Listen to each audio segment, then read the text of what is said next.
Money isn't just currency, it's a mirror reflecting our deepest values, fears, and aspirations. In this exploration of wealth's philosophical dimensions, we'll uncover how the way you think about money secretly shapes everything from your daily choices to your life's purpose. I'll share the surprising research showing how your financial mindset might be the single most powerful predictor of your happiness, far more than your actual income. By the end of this video, you'll discover the one transformative question about money that could completely redefine your relationship with wealth forever. Have you ever stopped to wonder why you feel the way you do about money? Maybe you're watching this video right now because something about your relationship with wealth feels off. You're not alone. Think about your earliest memory involving money. Was it watching your mum and dad argue about bills? Was it the pride of earning your first dollar? Or perhaps the disappointment of not being able to afford something you desperately wanted? These formative experiences create what psychologists call our money script, the unconscious beliefs that guide our financial behaviors throughout life. Your money script might be telling you money is security, wealth is freedom, or even rich people are unethical. Whatever it whispers, it is shaping decisions you make every single day. The coffee you're drinking while watching this video, the career path you've chosen, even the person you've decided to share your life with, all influenced by your money philosophy. But here's what's fascinating. Two people with identical incomes can experience completely different relationships with money. One feels abundant and grateful, the other anxious and deprived. The difference isn't in their bank accounts, it's in their mindsets. When we examine money philosophically, we realize it's not just about accumulation. It's about meaning, it's about values, it's about identity. Look at the wallet or purse sitting next to you right now. That's not just a container for currency. It's a repository of possibilities, of choices, of who you believe yourself to be. Let me ask you something personal. What would truly change in your life if you had twice as much money as you do now? Take a moment to really visualize it. Interestingly, research shows that after our basic needs are met, which is around $75,000 annually in the US, additional income creates diminishing returns on happiness. Yet we continue to chase it relentlessly. Why? Because we're caught in what philosophers call the hedonic treadmill, constantly adapting to new wealth levels and requiring more and more to feel the same satisfaction. Consider this paradox.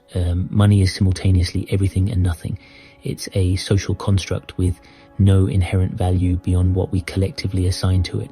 A $100 bill is just paper with ink, yet it can represent food, shelter, education, status, or power.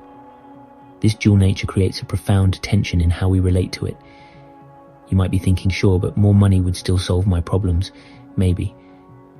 But studies of lottery winners reveal a troubling pattern. After an initial euphoria, many return to their baseline happiness, or worse. Some even describe winning as the worst thing that ever happened to them. What these winners discovered is something philosophers have known for centuries. Wealth doesn't just change your circumstances, it changes you. It alters your perception of possibilities, your relationship with others, and most importantly, your relationship with yourself. The question isn't whether money matters. Of course it does. The question is, how much of your life energy are you willing to trade for it? And what are you sacrificing in pursuit of wealth that might actually be more valuable than the wealth itself? If you've stayed with me this far, you might be wondering, is this just going to be a philosophical argument against wanting money? Not at all. Instead, I want to challenge us to expand our definition of wealth beyond just financial assets. True wealth, I believe, exists in 4 dimensions. Financial wealth is what we typically think of: money, investments, and material possessions. This provides stability and options, but it's just one form. Time wealth is having sovereignty over your hours and days. Many high-income individuals are simultaneously time poor, trading their limited lifespan for financial gain. Relationship wealth encompasses the depth and quality of your connections with others. No amount of money can replace the richness of being truly known and loved. Finally, purpose wealth is the sense that your life has meaning beyond consumption, that you're contributing something valuable to the world. When you examine your own life through this four-dimensional lens, how wealthy are you really? I've met financially struggling artists who are rich in purpose, time, and relationships, and I've met millionaires impoverished in every dimension except financial. The biggest shift in your relationship with money happens when you stop seeing it as an end in itself and recognize it as a tool for creating multidimensional wealth. When you make a purchase, ask yourself, does this enhance or diminish my time wealth, my relationship wealth, my purpose wealth? This isn't about giving up material possessions or financial ambition. It's about consciously choosing what form of wealth matters most to you at different seasons of life. Sometimes financial wealth should be the priority. Other times it might be wise to trade some financial wealth for time with loved ones or work that feeds your soul.